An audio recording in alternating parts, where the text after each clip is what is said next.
بسم الله الرحمن الرحيم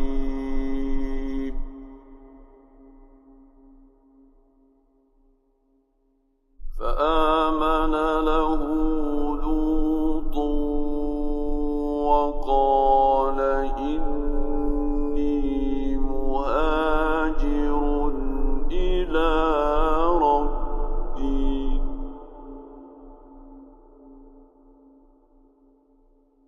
إنه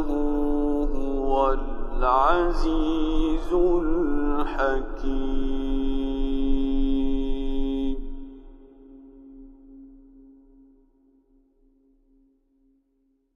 ووهبنا له إسحاق ويعقوب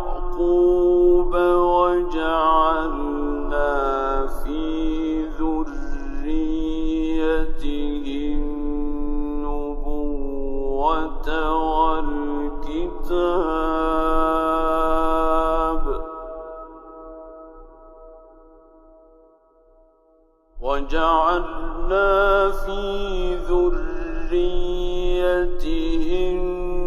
النبوة والكتاب وآتيناه أجره في الدنيا وإنه في الآخرة لمن الصالحين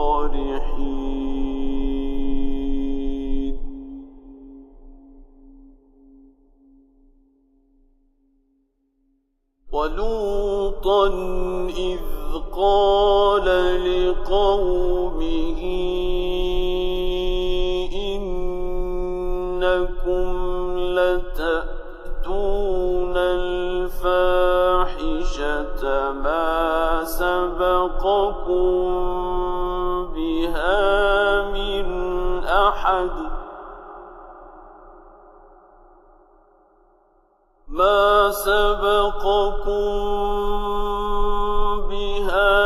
من أحد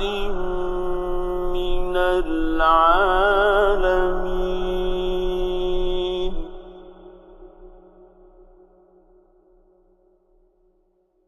أئنكم لتأتون الرجال وتقطعون السبيل وتأتون في ناديكم المنكر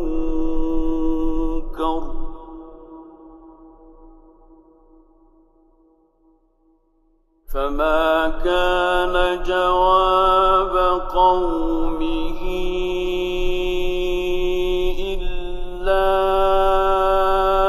أن قالوا ائتنا بعذاب الله إن كنت من الصادقين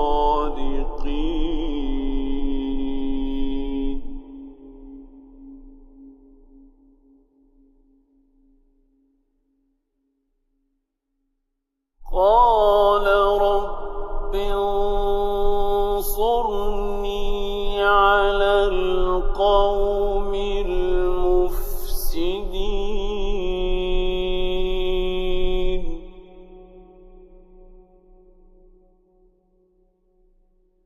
ولما جاءت رسلنا إبراهيم بالبشرى قالوا إنا مهلكو أهل هذه القرية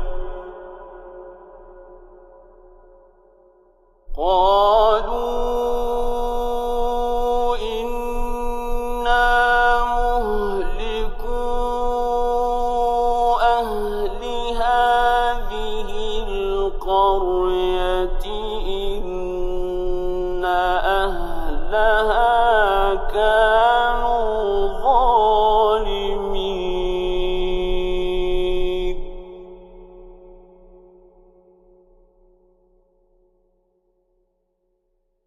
قال إن فيها لوطا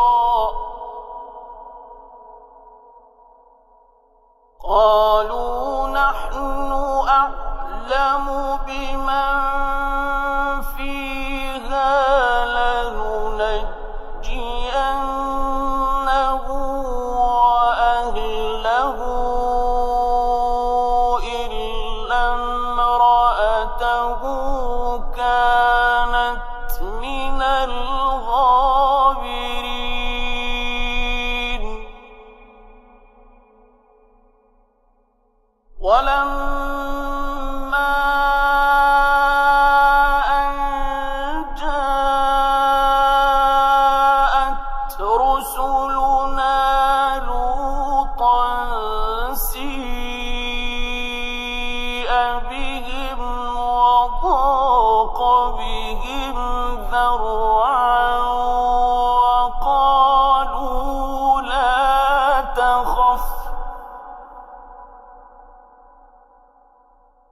وقالوا لا تخف ولا تحزن إنا منجوك وأهلك إلا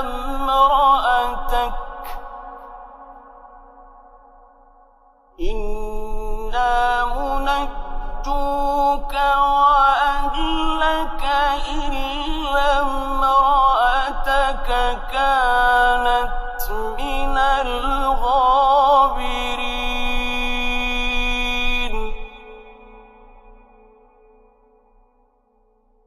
إنا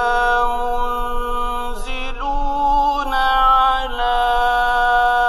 أهل هذه القرية رجزا من السماء بما كانوا يفسقون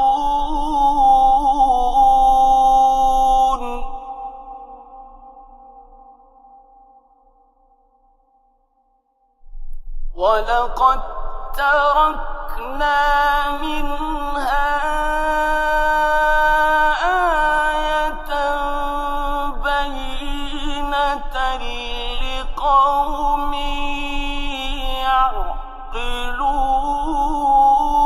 يعقلون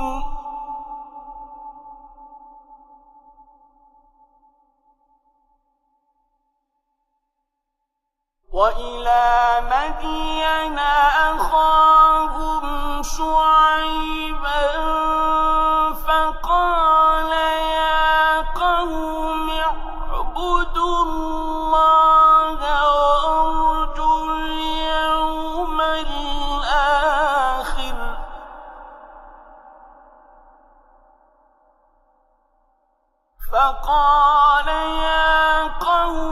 اعبدوا الله وارجوا اليوم الآخر ولا تعثوا في الأرض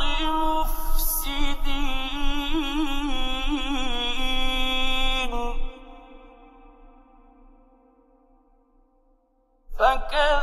فكذبوه فأخذتهم الرجفة فأصبحوا في دارهم جاثمين وعادا وثمود وقد تبين لكم من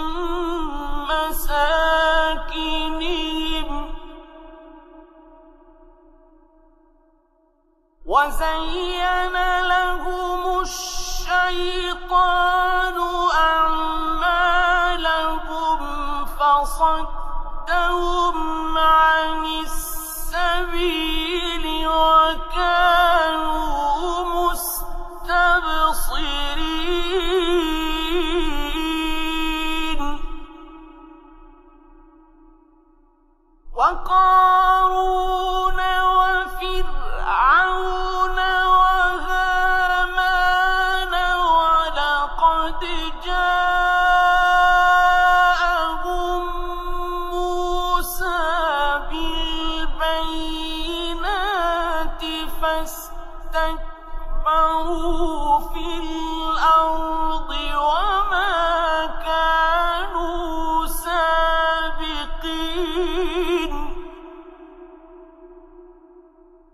فكلا أخذنا بذنبه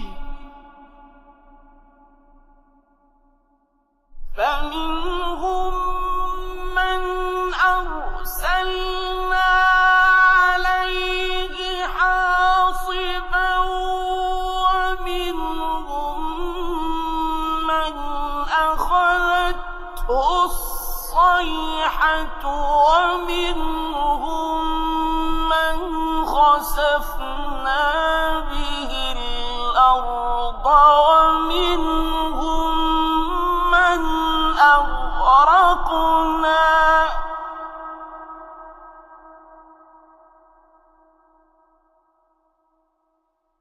وما كان الله ليظلمهم ولكن كانوا أنفسهم يظلمون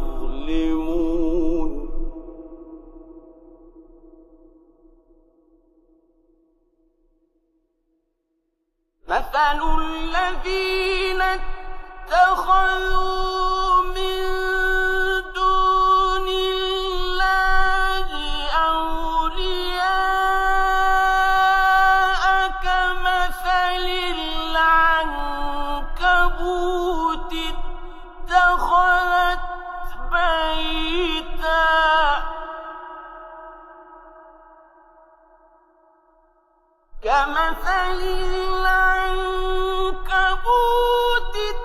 اتخذت بيتا وإن أوهن البيوت لبيت العنكبوت لو كانوا يعلمون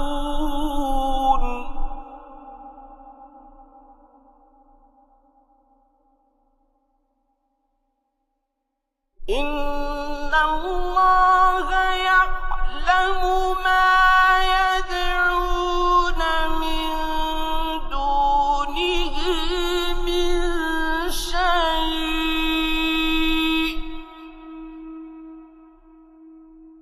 وهو العزيز الحكيم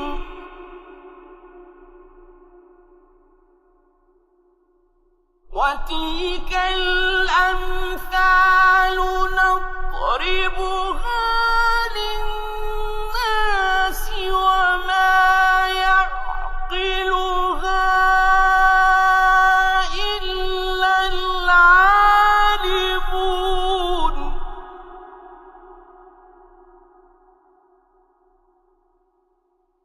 خلق الله السماوات والأرض بالحق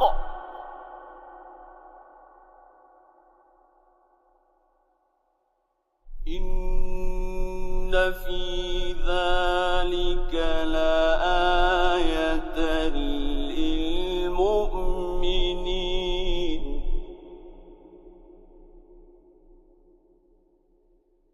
أتل ما أوحي إليك من الكتاب وأقم الصلاة إن الصلاة تنهى عن الفحشاء والمنكر ولذكر الله أكبر والله يعلم ما تصنعون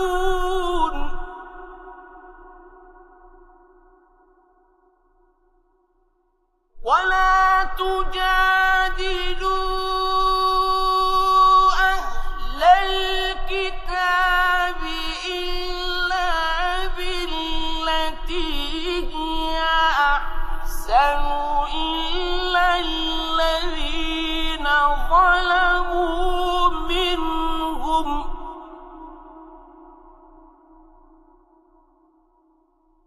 وقولوا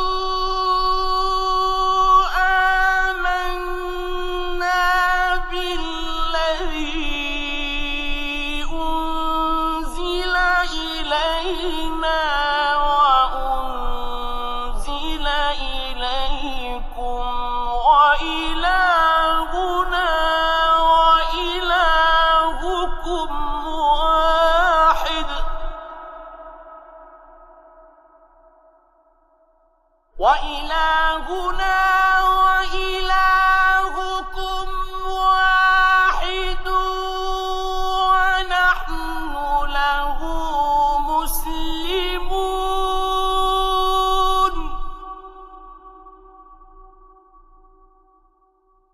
وكذلك أنزلنا إليك الكتاب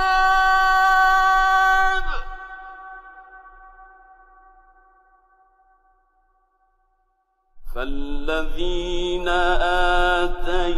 آتيناهم الكتاب يؤمنون به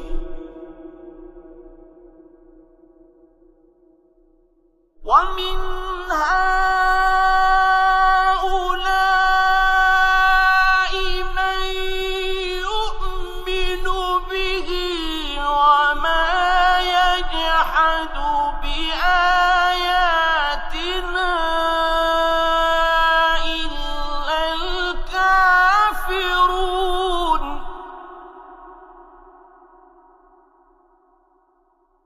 وما كنت تتلو من قبله من كتاب ولا تخطه بيمينك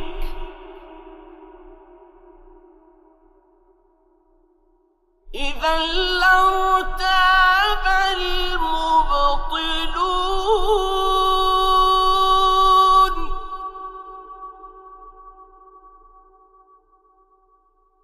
بل هو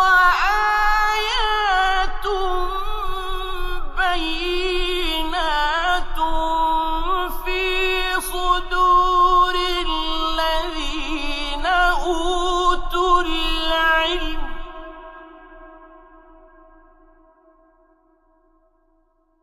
وما يجحد بآياتنا إلا الظالمون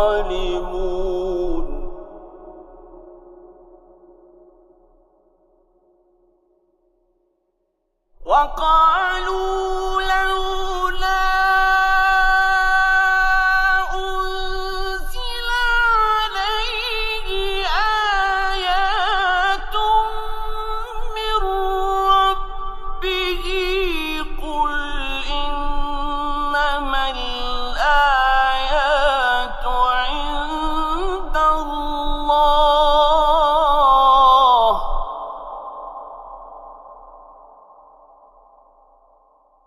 قل إنما الآيات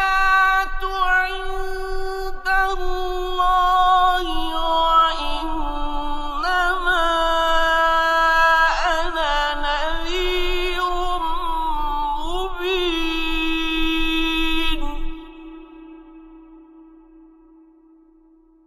أولم يكفهم أنا أنزلنا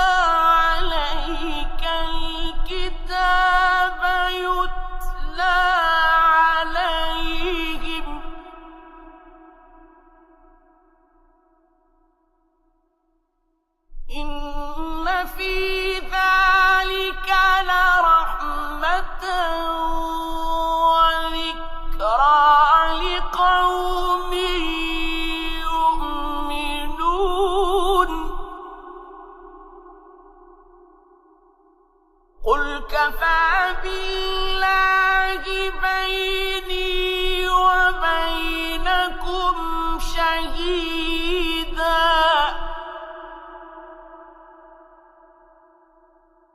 يعلم ما في السماوات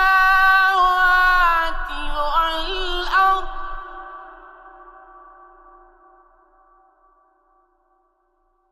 والذين آمنوا بالباطل وكفروا بالله أولئك هم الخاسرون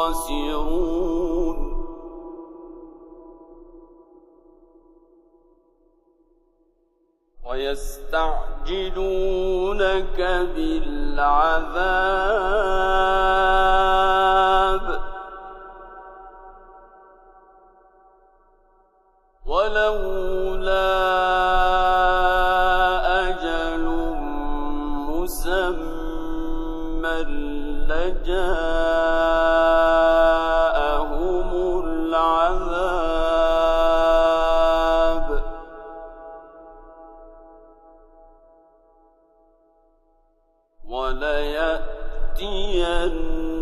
وليأتينهم بغتة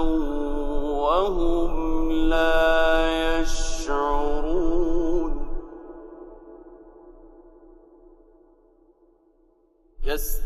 يستعجلونك بالعذاب وإن جهنم لمحيطة بالكافرين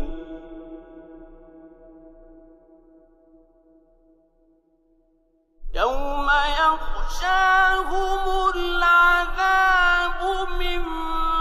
فوقهم ومن تحت أرجلهم ويقول ذوقوا ما كنتم تعملون يا عبادي الذين آمنوا إن أرضي واسعة فإياي فاعبدون